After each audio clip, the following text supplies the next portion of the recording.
Malam pertama setelah aku menikahi perempuan yang paling cantik di desa Gunung Kawi, seharusnya menjadi malam paling bahagia dalam hidupku. Tapi, tepat saat jarum jam menunjukkan pukul 12 malam, tok, tok, tok, terdengar 3 ketukan dari balik pintu kamar. Istriku yang sejak tadi hanya diam, tiba-tiba mencengkeram lenganku begitu kuat. Wajahnya berubah pucat, bibirnya gemetar.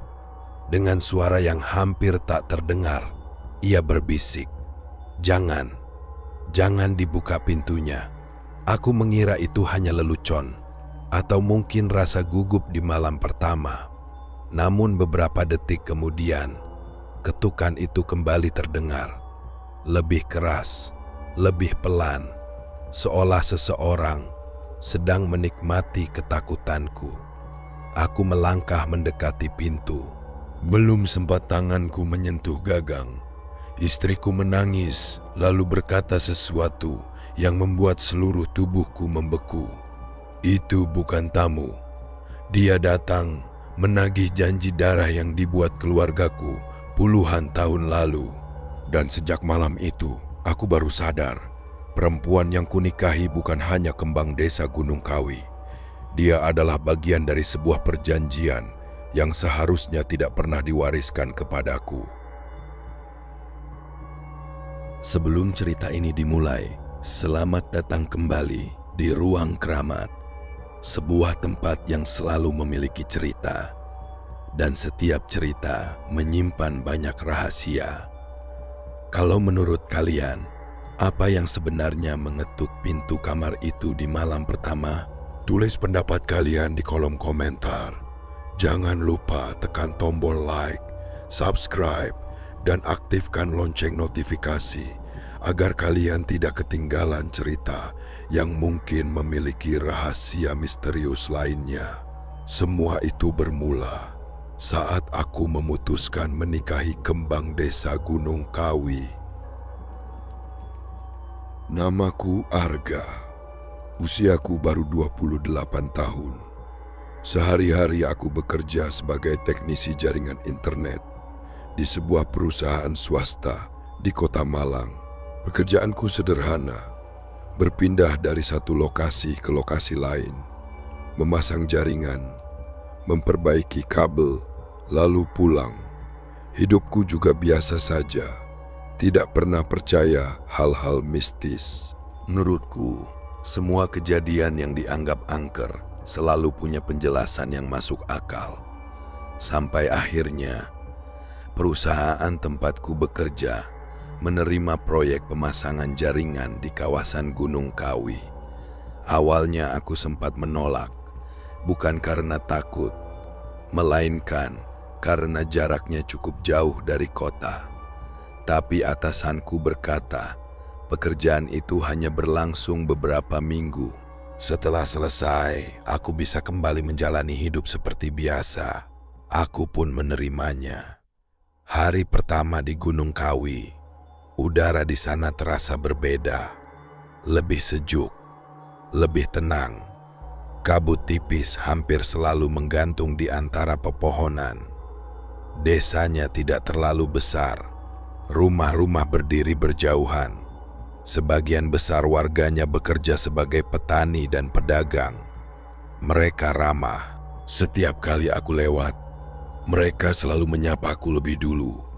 Tidak ada sesuatu yang membuatku curiga. Sampai suatu sore, saat matahari mulai turun di balik perbukitan, aku melihat seorang perempuan sedang berjalan di jalan setapak menuju kebun. Aku belum pernah melihat perempuan secantik itu. Kulitnya putih bersih, rambutnya hitam panjang, sorot matanya teduh, cara jalannya anggun, tubuhnya ramping, dengan lekuk yang membuat siapapun akan menoleh tanpa sadar. Ia mengenakan kebaya sederhana berwarna krem. Namun entah mengapa, pakaian sesederhana itu justru membuat pesonanya semakin sulit diabaikan. Untuk beberapa detik, aku hanya berdiri memandanginya. Perempuan itu sempat menoleh, lalu tersenyum kecil kepadaku. senyuman yang entah kenapa terus teringat di kepalaku sepanjang malam. Keesokan harinya, aku bertanya kepada salah seorang warga yang sedang membantuku memasang kabel. "Pak, perempuan yang kemarin lewat itu siapa?" Pria tua itu langsung menghentikan pekerjaannya. Ia menatapku cukup lama, seolah memastikan aku tidak sedang bercanda. "Loh, Mas, lihat dia." Aku mengangguk pelan. "Ya, memang kenapa?" Pria itu tidak langsung menjawab. Ia hanya tersenyum tipis, lalu berkata, "Itu Sari. Cantik sekali ya, Pak." "Iya, dia memang kembang desa di sini." Sejak saat itu, aku mulai sering mendengar namanya. Hampir semua orang mengenalnya. Bahkan orang-orang yang baru kutemui seolah sudah tahu siapa perempuan itu. Namun ada satu hal yang membuatku mulai merasa aneh. Setiap kali aku menyebut nama Sari, percakapan selalu berhenti sesaat. Senyuman mereka perlahan menghilang. Tatapan mereka berubah. Ada yang langsung mengalihkan pembicaraan. Ada yang memilih diam. Bahkan beberapa orang terlihat seperti ingin mengatakan sesuatu, tetapi mengurungkannya. Aku tidak mengerti. Bukankah wajar jika seorang pendatang tertarik pada perempuan paling cantik di desa? Kenapa mereka justru terlihat gelisah? Kenapa tidak ada seorang pun yang mau bercerita lebih jauh tentang dirinya? Aku mulai merasa ada sesuatu yang sedang mereka sembunyikan dariku. Dan saat itulah aku sadar semua orang menatapku dengan wajah yang sama. Sejak hari itu, entah kenapa, pikiranku selalu kembali kepada Sari. Aku bahkan mulai mencari-cari alasan agar pekerjaanku selesai menjelang sore. Bukan karena malas bekerja, tapi karena hanya pada waktu itulah aku hampir selalu bertemu dengannya. Aneh memang, setiap kali matahari mulai condong ke barat dan langit berubah jingga, Sari selalu muncul. Kadang ia berjalan membawa keranjang anyaman menuju kebun. Kadang hanya berdiri di tepi jalan, menatap perbukitan yang mulai diselimuti kabut. Seolah ia memang menunggu datangnya senja. Beberapa kali kami saling menyapa. Lama-kelamaan, sapaan itu berubah menjadi percakapan. Sari ternyata perempuan yang lembut. Cara bicaranya tenang. Tatapannya membuat siapapun merasa nyaman. Ia jarang tertawa, tetapi ketika ia tersenyum, suasana di sekitarnya seperti ikut berubah menjadi hangat. Aku mulai menikmati setiap pertemuan kami. Bahkan tanpa kusadari, aku sering mempercepat pekerjaanku hanya agar bisa bertemu dengannya sebelum maghrib. Namun, semakin sering aku bertemu Sari, semakin banyak keanehan yang mulai kusadari. Aku belum pernah sekalipun melihatnya keluar pada pagi hari. Tidak pernah saat matahari terik, tidak pernah saat warga lain bekerja di sawah. Seolah ia benar-benar menghilang dari desa ketika siang tiba. Yang lebih aneh lagi, tidak peduli hari apa, tidak peduli cuacanya bagaimana, Sari selalu muncul menjelang maghrib. Tidak pernah lebih awal dan tidak pernah terlambat, seakan ada waktu tertentu yang tidak boleh ia langgar. Awalnya aku menganggap itu hanya kebetulan. Mungkin memang kebiasaannya seperti itu. Tapi kebetulan itu terus berulang, hari demi hari, minggu demi minggu. Aku mulai memperhatikannya lebih serius. Satu hal lagi yang membuatku penasaran. Aku tidak pernah melihat Sari bersama siapapun. Tidak ada sahabat, tidak ada teman perempuan, tidak ada teman masa kecil. Padahal semua orang mengenalnya. Tetapi tidak seorang pun benar-benar terlihat dekat dengannya. Ia selalu sendirian, seolah seluruh desa mengenalnya. namun tidak ada yang berani mendekatinya. Suatu sore aku memberanikan diri bertanya, "Sari, rumahmu di mana?" Ia hanya tersenyum kecil. "Mas Raka tidak perlu tahu." Jawabannya terdengar lembut, namun ada sesuatu dalam nada suaranya yang membuatku tidak ingin bertanya lagi. Beberapa hari kemudian, perusahaanku mengadakan dokumentasi pekerjaan. Kami diminta mengambil beberapa foto lokasi untuk laporan proyek. Saat itu, aku melihat Sari sedang berdiri tidak jauh dari gardu yang baru selesai kami pasang. Tanpa berpikir panjang, aku mengangkat ponsel, berniat mengambil satu foto. Namun, begitu kamera mengarah kepadanya, Sari langsung menggeleng pelan. "Tolong, jangan difoto." Aku tersenyum canggung. "Kenapa?" Ia hanya menunduk. "Aku memang tidak boleh difoto." Kalimat itu terdengar aneh. Aku mengira ia hanya pemalu. Karena itu aku tidak memaksanya. Namun rasa penasaranku justru semakin besar. Malam harinya, aku bertanya kepada pemilik rumah tempatku menumpang, "Bu, memang Sari tidak suka difoto ya?" Perempuan paruh baya itu yang sedang menyapu lantai tiba-tiba berhenti. Sapunya terdiam. Ia tidak langsung menjawab. Beberapa detik kemudian, ia hanya berkata pelan, "Mas, lebih baik jangan banyak bertanya soal dia." "Loh, memang kenapa, Bu?" Perempuan itu menghela napas, lalu kembali menyapu. Seolah pertanyaanku tidak pernah ada. Jawaban yang sama kembali kuterima dari warga lain. Setiap kali nama Sari disebut, mereka selalu menghindar, mengubah topik, atau memilih pergi. Seakan ada kesepakatan yang tidak pernah diucapkan bahwa nama perempuan itu tidak boleh dibicarakan terlalu lama.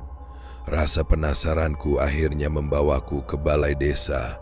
Di sana terdapat lemari kayu tua berisi album-album dokumentasi kegiatan warga. Awalnya aku hanya ingin melihat foto-foto lama desa. Barangkali aku bisa menemukan keluarga Sari, atau setidaknya foto masa kecilnya.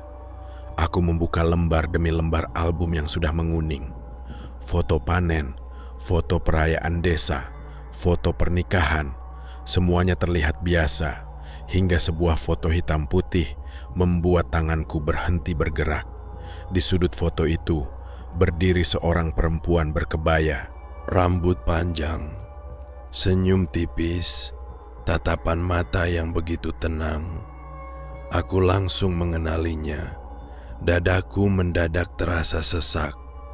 Mustahil perempuan itu adalah Sari. Wajahnya, senyumnya, bahkan caranya berdiri sama persis seperti perempuan yang setiap sore menemuiku. Tidak ada sedikit pun perbedaan. Aku membalik foto itu dengan tangan gemetar. Di bagian belakang masih tertulis tanggal pemotretan menggunakan tinta yang mulai pudar. Aku membacanya perlahan, lalu darahku seperti berhenti mengalir. Foto itu sudah berumur lebih dari 40 tahun. Malam itu, aku tidak bisa memejamkan mata. Foto hitam putih yang kutemukan di balai desa terus terbayang di kepalaku. Bagaimana mungkin seorang perempuan yang setiap sore berbicara denganku memiliki wajah yang sama persis dengan seseorang yang difoto lebih dari 40 tahun lalu? Aku mencoba mencari jawaban yang masuk akal. Mungkin hanya kebetulan. Mungkin perempuan dalam foto itu adalah Ibu Sari atau neneknya. Bukankah dalam satu keluarga wajah bisa sangat mirip? Aku terus meyakinkan diriku sendiri. Karena hanya itu penjelasan yang masih bisa kuterima. Keesokan paginya, aku kembali ke balai desa, berharap bisa menemukan keterangan lain tentang foto itu. Namun album yang semalam kubuka sudah tidak ada di tempatnya. Aku bertanya kepada petugas desa. Ia hanya menggeleng. Katanya, tidak pernah ada album tua di lemari itu.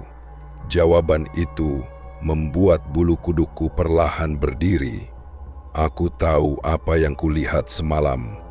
Aku bahkan masih mengingat setiap detail wajah perempuan di dalam foto itu. Mustahil aku berhalusinasi. Sejak hari itu, aku mulai mencari orang yang paling tua di desa. Orang yang mungkin masih mengingat sejarah tempat itu. Beberapa warga menyebut satu nama, Mbah Wiryo. Konon, usianya sudah lebih dari 80 tahun. Ia tinggal sendirian di rumah kayu kecil di kaki bukit yang jarang didatangi orang. Sore itu, aku memberanikan diri datang ke sana. Rumahnya sederhana, halamannya dipenuhi tanaman obat. Di teras, seorang lelaki tua sedang duduk sambil menyeruput kopi hitam. Tatapannya tajam, seolah sudah mengetahui kedatanganku. "Ada yang ingin kau tanyakan?" katanya pelan. Aku mengangguk. "Lalu, kenapa wajahmu membawa nama perempuan itu?"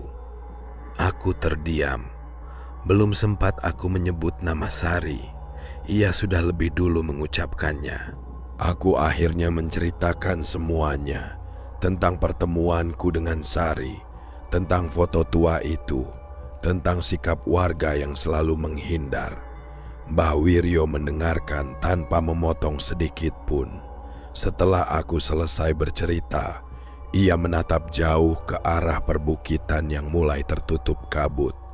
Kemudian, ia menghela napas panjang.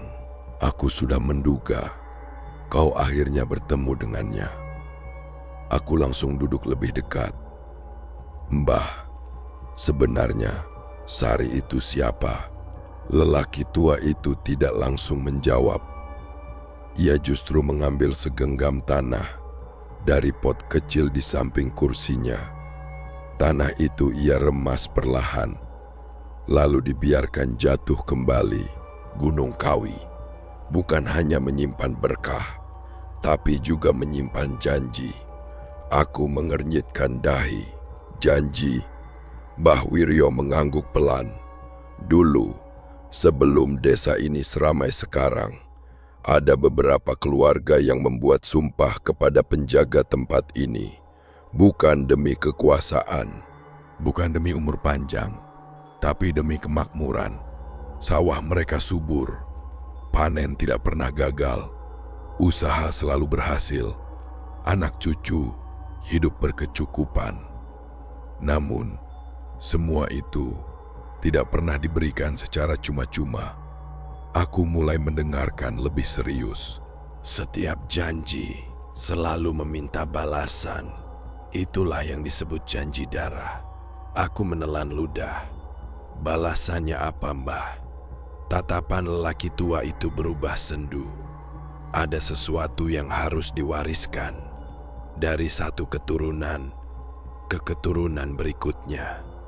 Aku mencoba tersenyum.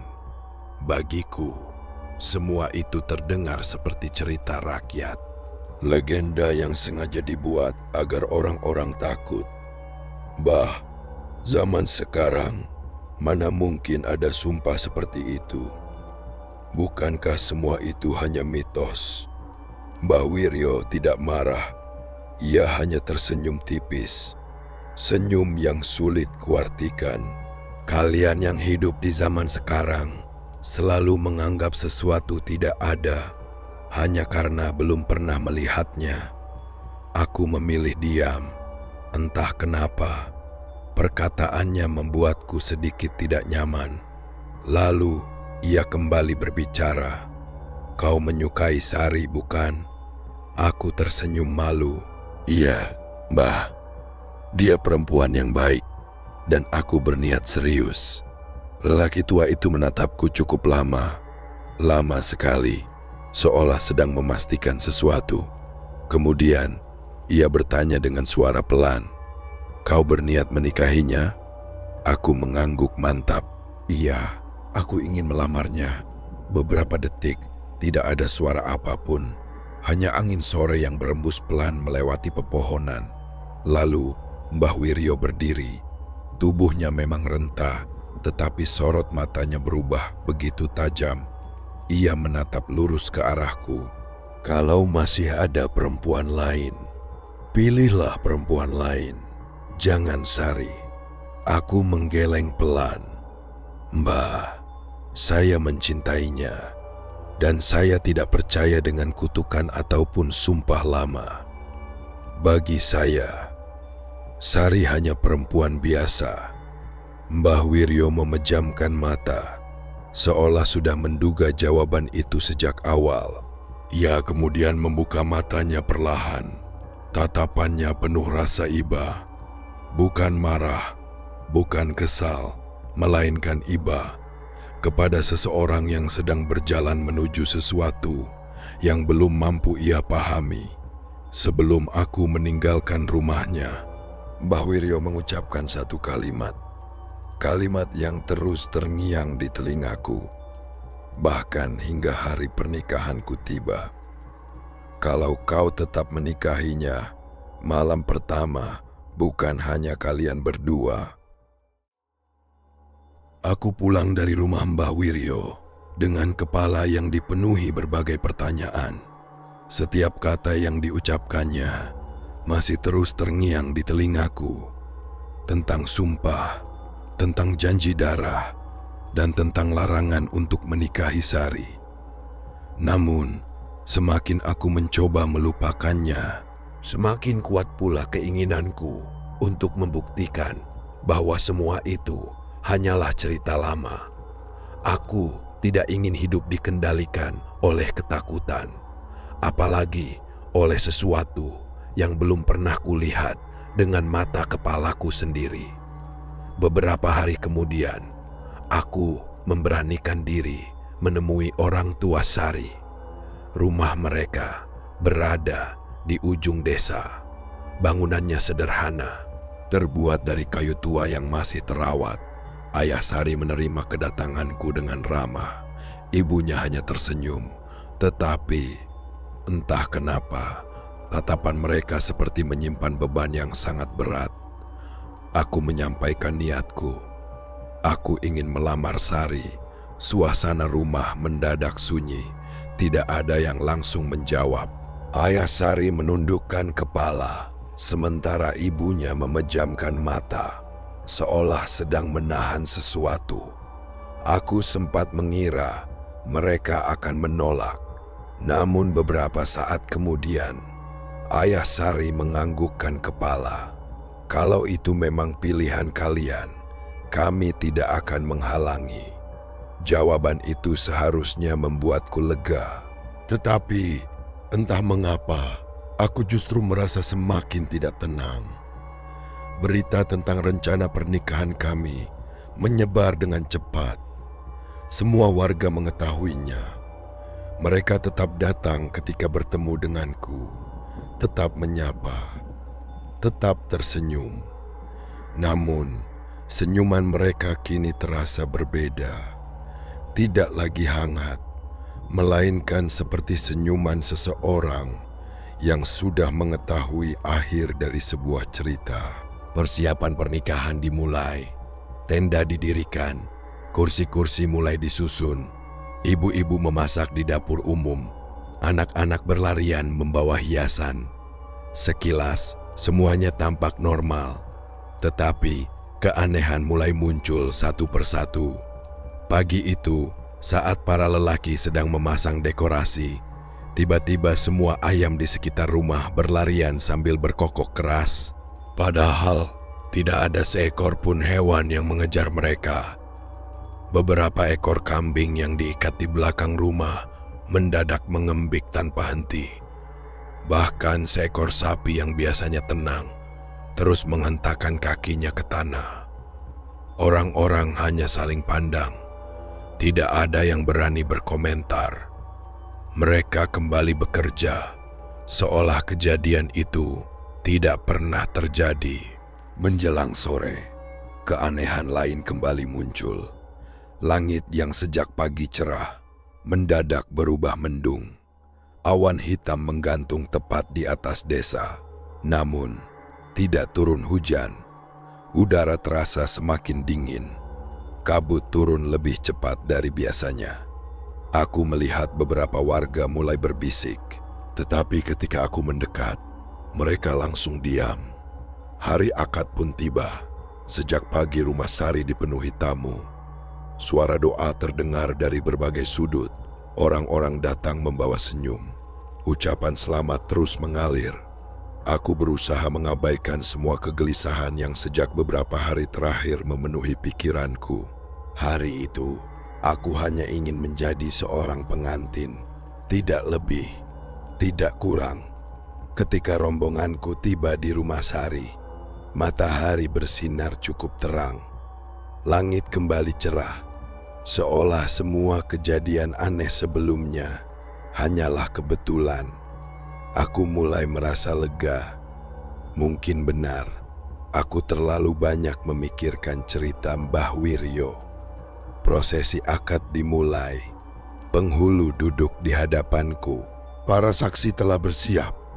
Semua orang memusatkan perhatian ke depan. Aku menarik napas panjang. Lalu, saat ijab kabul akan diucapkan, seluruh lampu di rumah mendadak padam. Seketika, tanpa peringatan, suasana menjadi gelap. Beberapa tamu langsung saling berpandangan. Anak-anak berhenti berbicara.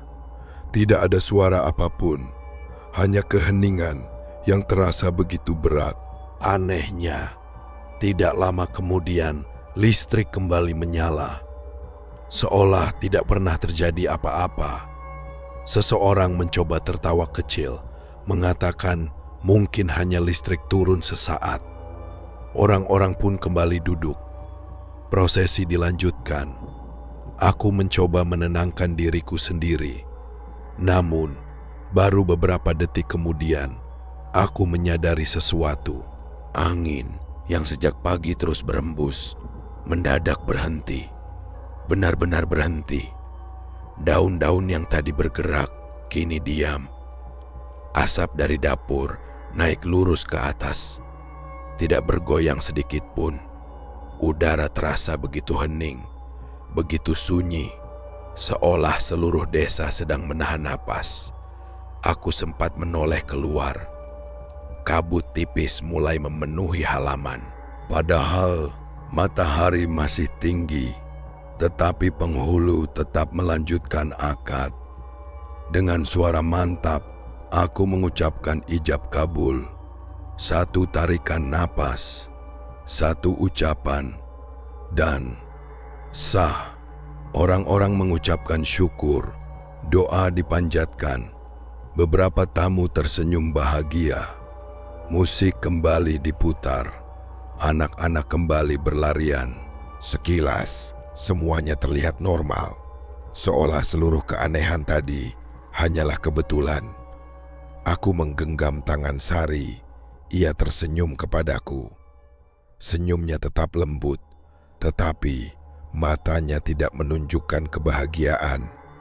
Justru ada kesedihan yang begitu dalam. Kesedihan yang belum pernah kulihat sebelumnya.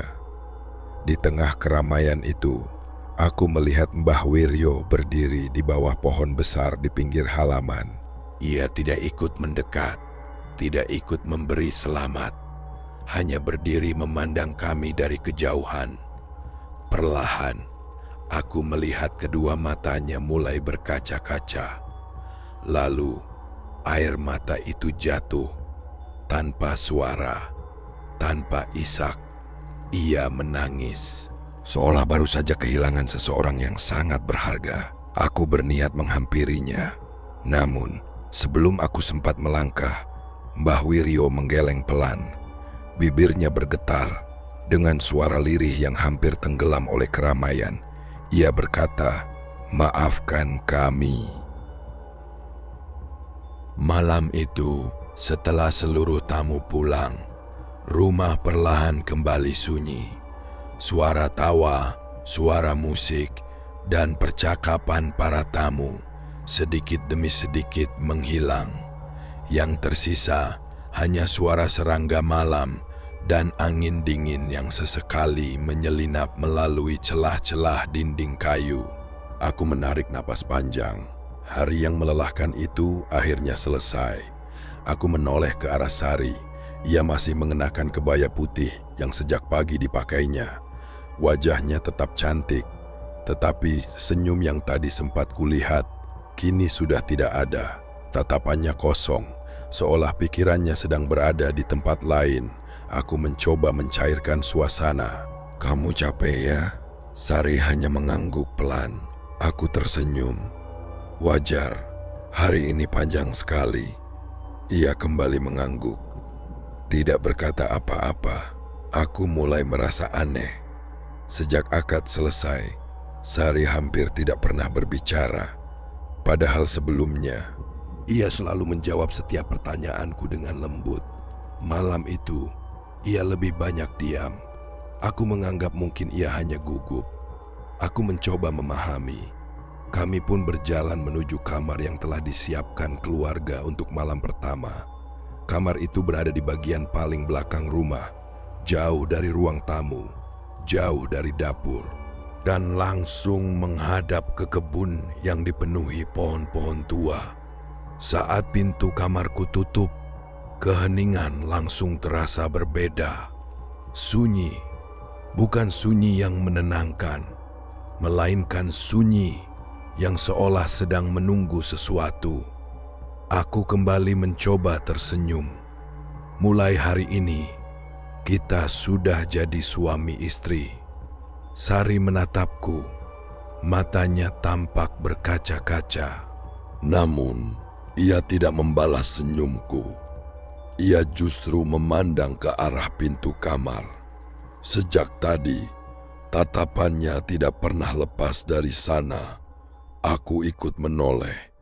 Tidak ada apa-apa, hanya pintu kayu tua yang tertutup rapat.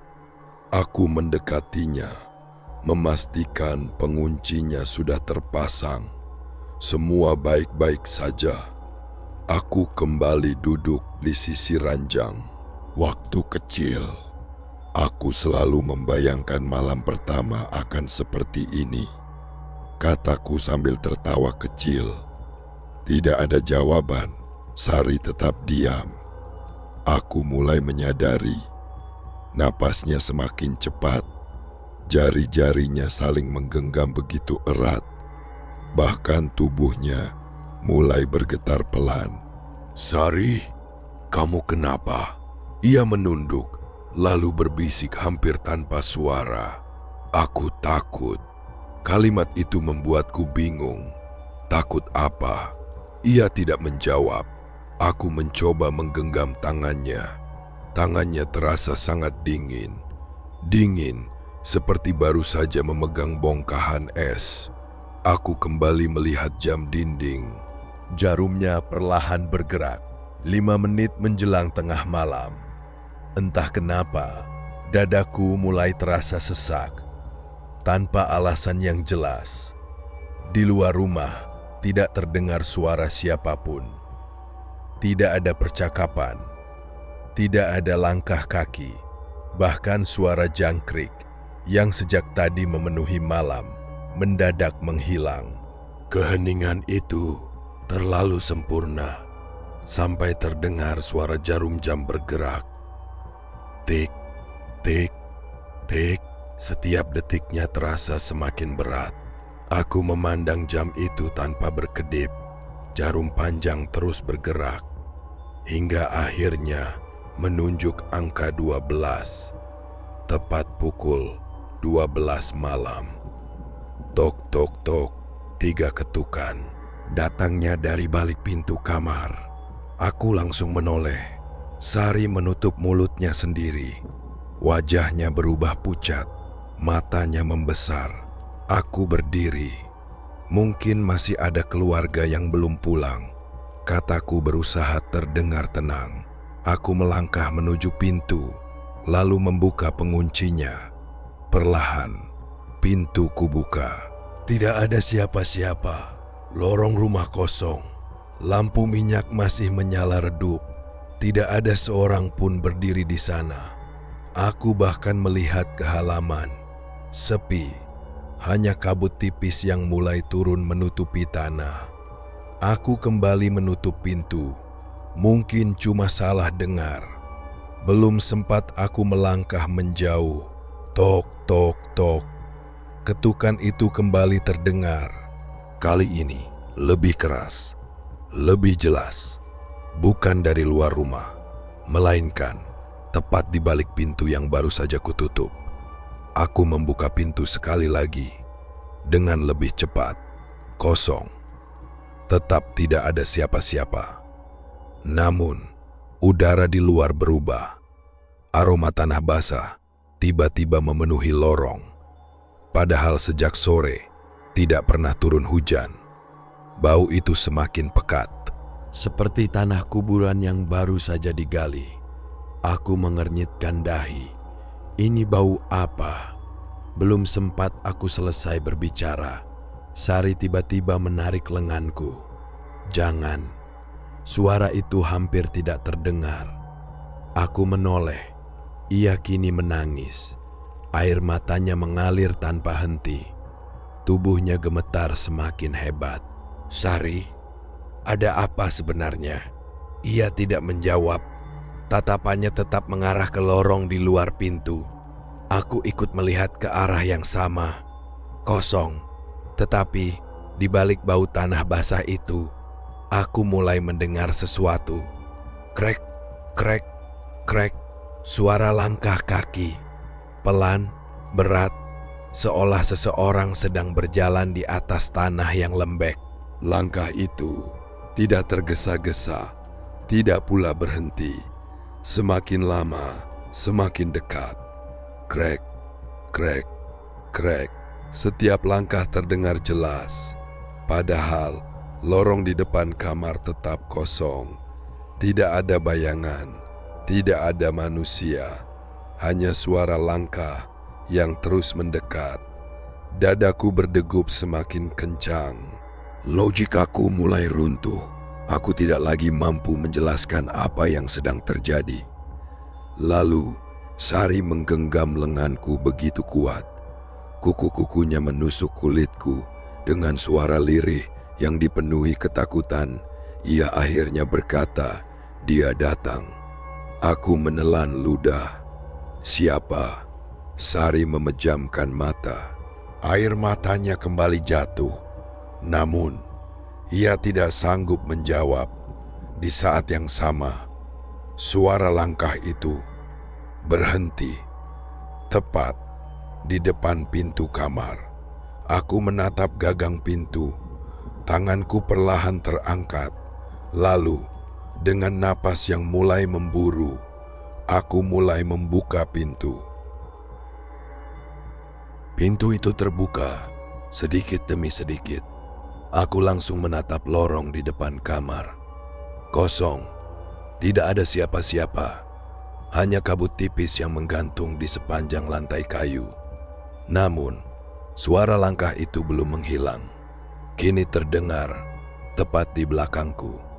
Aku membalikkan badan secepat mungkin. Tidak ada orang. Yang ada hanya Sari, masih terduduk di tepi ranjang, menangis dengan wajah yang semakin pucat. Belum sempat aku berbicara, terdengar suara laki-laki tua, berat, serak, seolah berasal dari dalam rumah. Bukalah pintu yang satunya. Aku terdiam. Suara itu tidak terdengar dari luar, melainkan seperti bergema dari balik dinding kamar. Aku mengikuti arah suara itu. Di sudut ruangan, ada sebuah pintu kayu kecil.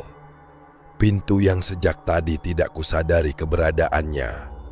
Aku menoleh ke arah Sari. Ia menggeleng dengan panik. Jangan.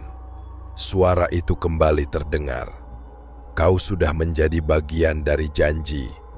Dengan tangan gemetar, aku membuka pintu kecil itu. Di baliknya, bukan ruangan, bukan gudang, melainkan lorong batu yang menurun ke bawah tanah.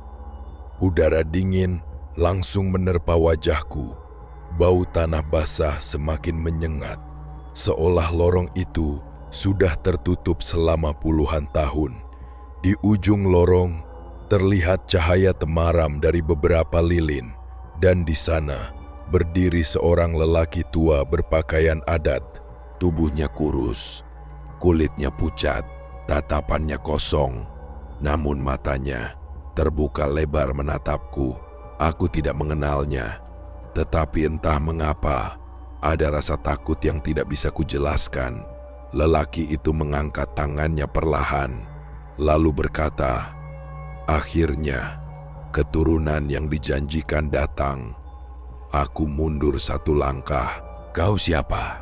Ia tersenyum tipis, senyum yang sama sekali tidak membawa kehangatan. "Aku bukan penunggu tempat ini. Aku adalah penagih janji." Dadaku terasa sesak. "Janji apa?" Lelaki tua itu menatap ke arah Sari. Kemudian ia mulai bercerita. Puluhan tahun yang lalu, saat desa ini dilanda gagal panen dan kemiskinan, beberapa leluhur desa datang ke tempat ini.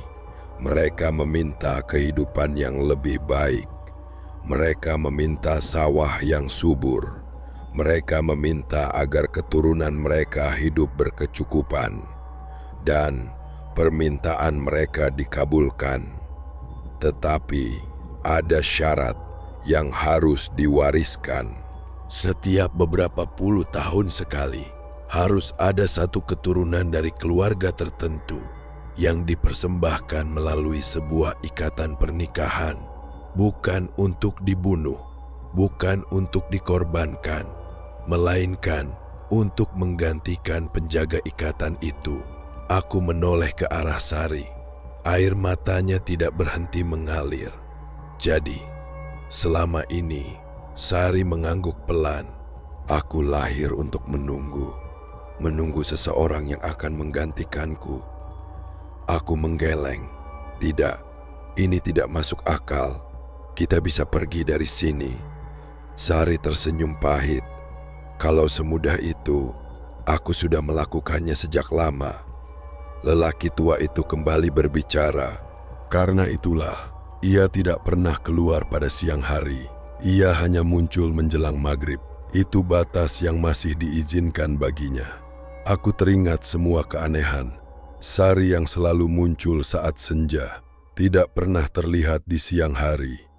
Tidak memiliki teman, selalu dihindari warga, tidak pernah mau difoto. Semuanya tiba-tiba terasa masuk akal. Aku menatap lelaki tua itu. Kalau begitu, kenapa aku? Ia tersenyum. Bukan karena kau mencintainya, bukan pula karena ia memilihmu, tetapi karena darahmu. Aku membeku. Darahku. Kakek buyutmu adalah salah satu orang yang ikut mengucapkan sumpah itu. Janji itu tidak pernah selesai. Hanya diwariskan dari ayah kepada anak, dari anak kepada cucu, lalu sampai kepadamu. Napasmu terasa tercekat. Aku teringat sesuatu. Almarhum kakekku pernah melarang keluargaku mendekati Gunung Kawi, tetapi tidak pernah menjelaskan alasannya. Kini aku mengerti, bukan karena beliau membenci tempat ini, melainkan karena beliau sedang berusaha memutus sesuatu yang akhirnya tetap menemukanku. Aku memandang Sari. Selama ini aku mengira aku menikahinya karena cinta, karena takdir mempertemukan kami. Ternyata sejak awal semua sudah ditentukan. pertemuanku dengannya, pekerjaanku di Gunung Kawi, bahkan perasaanku kepadanya seolah hanya bagian dari jalan panjang yang telah dipersiapkan puluhan tahun sebelumnya. Lelaki tua itu melangkah semakin dekat. Tatapannya tidak lagi menyeramkan, justru terlihat lelah, sangat lelah. Aku telah menunggu terlalu lama, dan malam ini giliranmu telah tiba. Aku tidak pernah tahu apa yang sebenarnya terjadi setelah lelaki tua itu mengucapkan kalimat terakhirnya. Yang kuingat, tubuhku mendadak terasa sangat berat. Kepalaku berputar, pandanganku mulai kabur. Lalu, semuanya berubah menjadi gelap. Saat aku membuka mata, aku sudah terbaring di atas ranjang. Cahaya matahari masuk melalui celah jendela. Burung-burung berkicau seperti pagi pada umumnya. Beberapa detik, aku hanya memandang langit-langit kamar, mencoba mengingat apa yang terjadi semalam. Lalu, aku langsung duduk. Sari, tidak ada jawaban. Aku melihat ke seluruh sudut kamar. Kosong. Aku membuka pintu, berlari ke ruang tengah, ke dapur, ke halaman. Tidak ada siapa-siapa. Rumah yang semalam dipenuhi tamu, kini sunyi. Benar-benar sunyi. Bahkan kursi-kursi pesta sudah tidak ada. Tenda yang dipasang di halaman menghilang, seolah pernikahan itu tidak pernah terjadi. Aku terus mencari Sari, memanggil namanya berkali-kali. Tidak ada yang menjawab. Aku berlari menuju rumah tetangga. "Pak, Sari kemana?" Pria itu memandangku dengan bingung. "Sari siapa?" Aku terdiam. "Sari, anak Pak Harun." Ia mengernyitkan dahi. "Di desa ini tidak ada orang bernama Sari." Jawaban itu membuatku tercekat. Aku berlari ke rumah yang dulu kutemui saat melamar. Namun, rumah itu kosong. Pintu-pintunya lapuk. Halamannya dipenuhi rumput liar, seolah sudah bertahun-tahun tidak dihuni. Aku mencoba meyakinkan diriku, mungkin aku salah rumah. Aku bertanya kepada warga lain. Jawabannya sama. Tidak ada yang mengenal nama itu. Tidak ada yang pernah mendengar tentang pernikahanku. Tidak ada yang mengingat pesta semalam. Semua orang bersikap seolah aku sedang menceritakan mimpi. Aku bahkan menemui perangkat desa. Mereka membuka buku administrasi, mencari data kependudukan. Tidak ada nama Sari. Tidak ada keluarga yang sesuai dengan ingatanku. Aku kembali ke balai desa, mencari album foto tua yang pernah kulihat. Lemari itu masih ada, album-album masih tersusun rapi. Aku membukanya satu persatu. Foto panen, foto perayaan desa, foto warga. Tetapi foto hitam putih yang pernah membuatku ketakutan sudah lenyap. Seolah tidak pernah ada. Aku akhirnya mendatangi rumah Mbah Wiryo. Rumah kayu itu masih berdiri, namun sudah kosong. Seorang warga berkata, pemilik rumah itu meninggal beberapa tahun yang lalu. Beberapa tahun, bukan beberapa hari. Aku mulai kehilangan kemampuan membedakan mana yang nyata dan mana yang hanya tersimpan di kepalaku. Beberapa hari kemudian, aku memutuskan meninggalkan Gunung Kawi. Tidak ada lagi alasan untuk bertahan. Pekerjaan sudah selesai, dan perempuan yang kunikahi telah menghilang tanpa jejak. Aku kembali ke kota Malang, berusaha menjalani hidup seperti sebelum semuanya terjadi. Aku kembali bekerja, kembali memperbaiki jaringan, kembali tertawa bersama teman-teman. Sekilas, hidupku terlihat normal. Tetapi, ada sesuatu yang tidak pernah benar-benar pergi. Setiap kali malam tiba, aku selalu terbangun beberapa menit sebelum pukul 12. Entah kenapa, tubuhku seperti sudah menghafal waktu itu. Aku pernah mencoba tidak melihat jam. Tetap saja, aku selalu terbangun. Lalu, tepat saat jarum jam menunjukkan pukul 12 malam, tok, tok, tok, 3 ketukan, selalu 3, selalu terdengar dari balik pintu rumahku. Awalnya, aku mencoba mengabaikannya. Aku berpikir mungkin hanya suara kayu memuai atau tetangga yang sedang lewat. Namun, ketukan itu terus datang, malam demi malam. Tidak pernah terlambat, tidak pernah lebih cepat. Persis seperti malam pertama di Gunung Kawi. Suatu malam, aku mengumpulkan keberanian. Kubuka pintu secepat mungkin. Lorong rumahku kosong. Tidak ada siapa-siapa. Tetapi aroma tanah basah itu masih ada. Aroma yang sama yang pertama kali kucium di malam aku menikahi Sari. Kini, aku tidak lagi mencoba mencari jawabannya.